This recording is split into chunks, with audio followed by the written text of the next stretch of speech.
Hi, it's Frank. I'm going to go ahead and build on what I talked about in the last video. So in that one, I came to keys and talked a little bit about how we construct keys, and more specifically, how we can locate them when we're trying to move around the neck. Talked about how every time we add a key, meaning we go from one to the next, there's a logical way we can do it where we simply add either a sharp or a flat. This directly ties to the idea of a circle of fifths, and I think I included a PDF in that last video description, which showed you how you can actually just conceptualize those sharps and flats without that circle, just moving from no sharps and flats in the key of C towards up to 7 sharps or up to 7 flats. These give us all the major keys that we work with, and what I'm going to talk about today actually is going to borrow a little bit of that. Once again, this is all heading towards a discussion of modulation, which is the changing of one key to another. Not just as a transient kind of change that we might find with a secondary dominant, but an actual movement from one key into the next, so that we create what's called a new tonal center.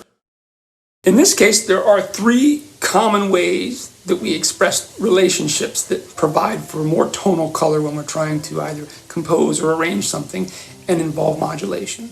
Those 3 ways are considered to be relative, major minor, parallel, major minor, and then the idea of closely related keys. So in the case of a relative major or minor, and I touched on this in some other videos, so I'm just kind of bringing this back up so that it's in the context of all of what we're talking about today. We have a key, for example, C major with no sharps or flats, that has a relative minor key that also features no sharps or flats. And I'll pause real quick to mention, unlike some videos I've done in the past where I've used what's called the harmonic minor key, what I'm exclusively talking about at the moment is known as the natural minor key. Natural because, of course, it features no additional sharps or flats, just the ones that are already present in its relative major key. You'll find that conceptualizing this from the point of view of a major that goes to a relative minor can sometimes make things a little bit easier. If you watched the last video where I detailed how to add sharps and flats, that was in relation to the major keys. So here what we're doing is taking that concept, for instance, with the C major key, and we're just moving toward the minor key, which is built off of the 6th note of the same major scale, C, D, E, F, G, A in this case. Easy way to locate that on guitar is just to start with the root of the major scale and drop down a step and a half, a total of 3 frets. If you do that, then you'll always find the relative minor of any major key. So just as another example, if I'm on G, and that's my tonic, and I know I have the 1 sharp in this key, which happens to be F. If I drop down a step to F and then a half step to E, I've now found the relative minor of that key, which means it will also include 1 sharp, F sharp, again in the natural minor key. That's the relationship which all major and minor keys share. They have one or the other attached to them. If you're on a minor key, you have a relative major, and then, as I said already, vice versa. Beyond that, the idea of a parallel major or minor key has to do with the idea that we have the same tonic, but now we're going to look at the notes in the scale that are from the minor side of it or the major side of it. What I mean by that is, I'm in the key of C major, but I want to play C minor. Some notes have been altered.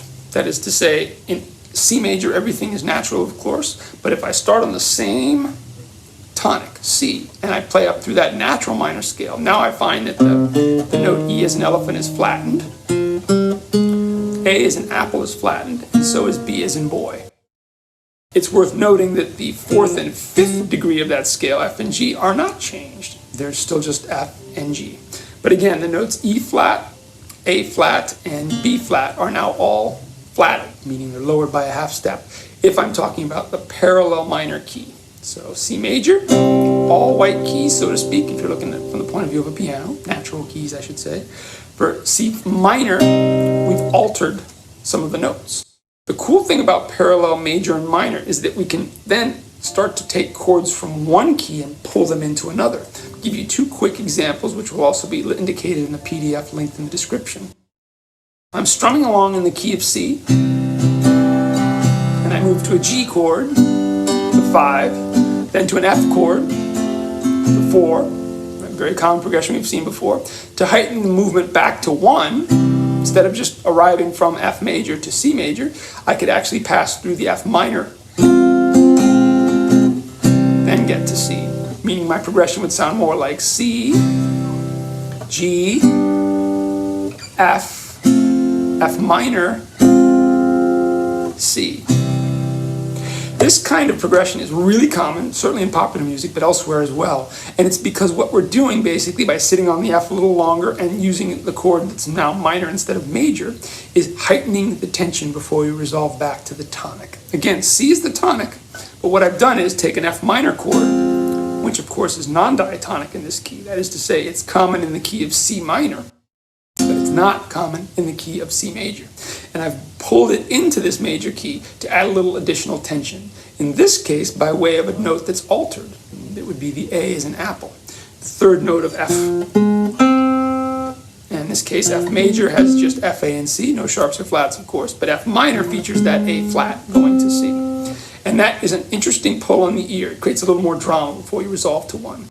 Another quick example is if I'm once again in the key of C major, and I move to the 5 chord G, but then I move to an A flat, B as in boy flat, and then back to C.